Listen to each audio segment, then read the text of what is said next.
दोस्तों, आपको अगर इस वीडियो को अंत तक देखने के बाद भी विश्वास ना हो तो गूगल पर जाकर पढ़ लीजिएगा। भारत को इस्लामिक देश बनाने की पूरी व्यवस्था लगभग कर दी गई थी आज से कुछ साल पहले। आप वीडियो को देखने के बाद ही शेयर कीजिएगा ताकि पहले आप अच्छी तरह से उनका एजेंडा समझ ले, जिन्हें आप हमेशा के लिए सनातनी मिटाना चाहते हैं।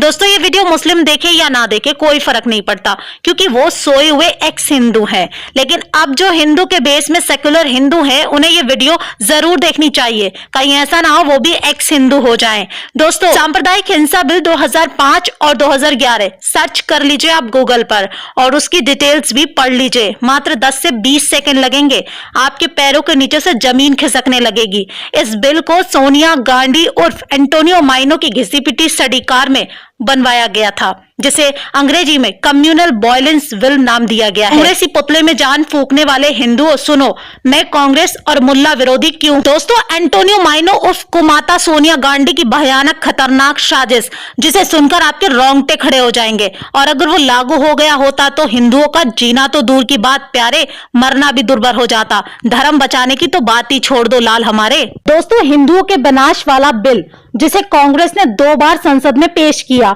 2005 में और फिर 2011 में, कांग्रेस हिंदुओं के खिलाफ ऐसा बिल लेकर आई थी जिसको सुनकर आपकी रूह कांप जाएगी।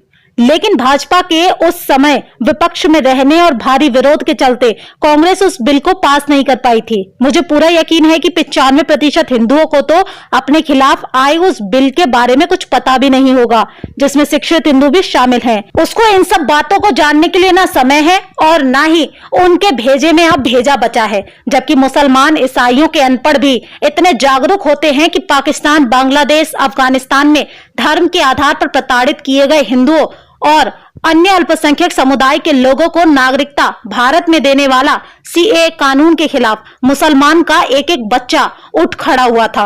अब दोस्तों, अगर आप इस वीडियो को पूरा देखने से पहले भाग गए और 2024 के चुनाव में कांग्रेस को सत्ता में ले आए, तो सुनो, ना तुम्हारे हाथ में फोन होगा, ना तुम्हारे पास फिर इंटरनेट होगा, और ना ही मुझे वीडियो बनाकर तुम्हें जगाने जैसा ये पुण्य वाला काम करना पड़ेगा, क्योंकि सत्ता में आते ही कांग्रेस उस बिल को पास कर देगी, जिसे वो 2005 और 2011 में पास करने और लागू करने की कोशिश कर चुकी है। तो दोस्तों, अब मैं आपको इस भयानक बिल की बातों और कांग्रेस की घटिया दिमाग की घटिया चाल को भी दिखा देती हूँ। आखिर क्या था वो दंगा नियंत्रण कानून? तो दोस्तों, ये हिंदू धर्म मानने वालों के लिए फांसी का फंदा हुआ करता था। कुछ एक लोगों को इस बिल के बारे में अच्छे से पता होगा। साल 2011 में इस बिल की रूपरेखा को सोनिया गांधी की एक विशेष टीम ने बनाया था, जिसे एनएसी भी कहते थे। उस टीम में 12 से भी ज्यादा लोग मौजूद थे, जो उस समय भी वामपंथी, सेकुलर और लिब्रांडो के भेष में थे, जिन्हें आजकल अरवन नक्सली कहा जाता है। कांग्रेस का कहना था कि इस बिल के जरिए वो देश में होने वाले दंगों को रोक डालेंगे। अब उस बिल में दंगे रोकने के क्या प्रावधान थे, वो भी एक नजर देख लीजिए, तो आंखें आपकी पूरी तरह से खुल जाएंगी।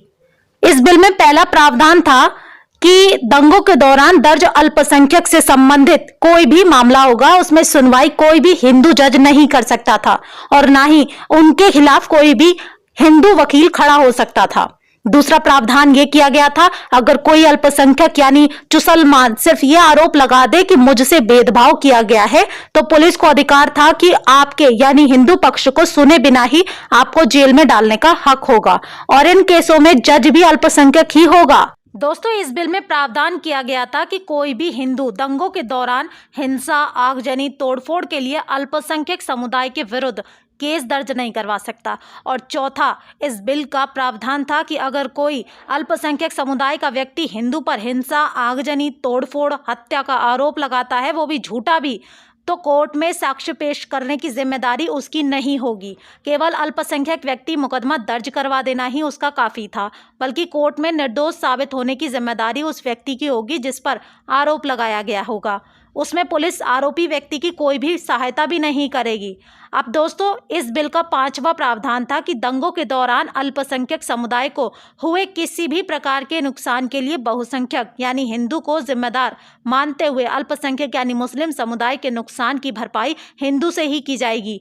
जबकि हिंदू के नुकसान के लिए मुस्लिम को बिल्कुल भी जिम्मेदार नहीं ठहराया जा सकता था। दोस्तों, छठा प्रावधान इस बिल में यह था कि अगर आपके घर में कोई कमरा खाली है और कोई मुसलमान आपके घर आता है उसे किराए पर मांगने के लिए, तो आप उसे कमरा देने से इनकार नहीं कर सकते थे, क्योंकि उसे बस इतना ही कहना था कि आपने उसे मुसलमान होने की वजह से कमरा देने से साफ मना कर दिया। और इसी बिल के तहत खान सर पटना वाले, जो अपने हिंदू नाम अमित सिंह को लेकर चारों तरफ से शक के दायरे में है, उन्होंने भी यह बयान दिया था कि पटना में उन्हें किराए पर कमरा देकर खाली करा दिया गया था। वजह पूछी गई तो उनका मुस्लिम होना, जो सरासर झूठ था। दरअसल दोस्तों, वो इसी बिल की एक नीति थी जिसके नीचे खान सर ने दांव खेला था। खैर दोस्तों, किराए पर कमरा देना या ना देना मकान मालिक की मर्जी होती है, इसमें कांग्रेस या किसी भी सरकार को दखलंदाजी नहीं देनी चाहिए।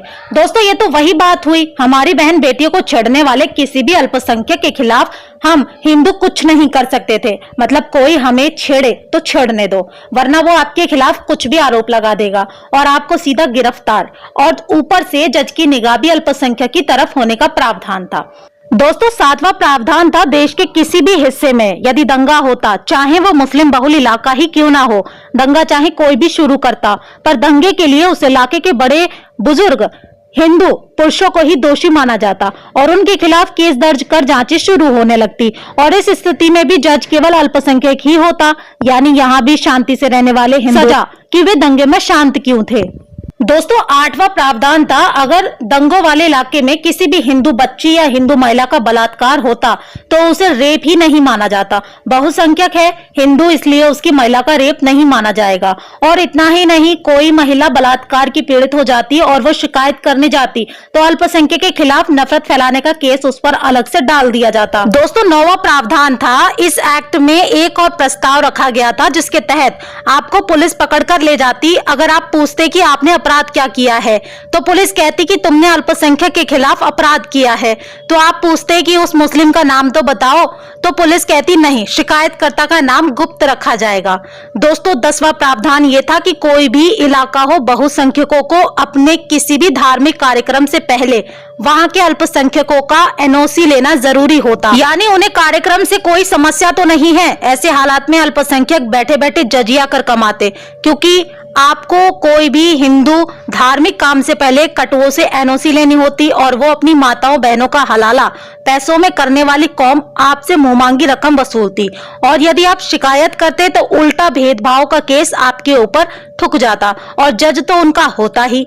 और भी अनेकों प्रावधान थे कांग्रेस के इस दंगा नियंत्रण कानून में, जिसे अंग्रेजी में कम्युनल वायलेंस बिल भी कहते हैं। दोस्तों, सुब्रमण्यम स्वामी जी ने इस बिल का सबसे पहले विरोध शुरू किया था और उन्होंने इस बिल के बारे में लोगों को जब बताया था तो 2012 में हिंदू कांप उठे थे। तभी से कांग्रेस के खिलाफ हिंदुओं ने एकजुट होना शुरू कर दिया था। अब दोस्तों, आपको वीडियो में बताई गई कोई भी बात अगर झूठी लगती है तो आप सुब्रमण्यम स्वामी जी का पूरा लेक्चर इस कम्युनल वायलेंस बिल पर आज भी यूट्यूब पर मौजूद है। 45 मिनट से ज्यादा का है, आप चाहें तो सर्च करके अच्छी तरह से सुन सकते हैं। अब इसके बाद भी जो हिंदू गोरों की कांग्रेस को सपोर्ट करते हैं वो जाने अनजाने में ही सही अपने ही लोगों, अपने ही धर्म के खात्मे के लिए कार्य कर रहे हैं। इस वीडियो को ज्यादा से ज्यादा दोस्तों में शेयर करना इस हिंदू विरोधी और राष्ट्रद्रोही अंग्रेजों की पार्टी कांग्रेस और इसके नापाक इरादों को देश और जनता के सामने खुलेआम प्रकट करने में हमारी मदद करें।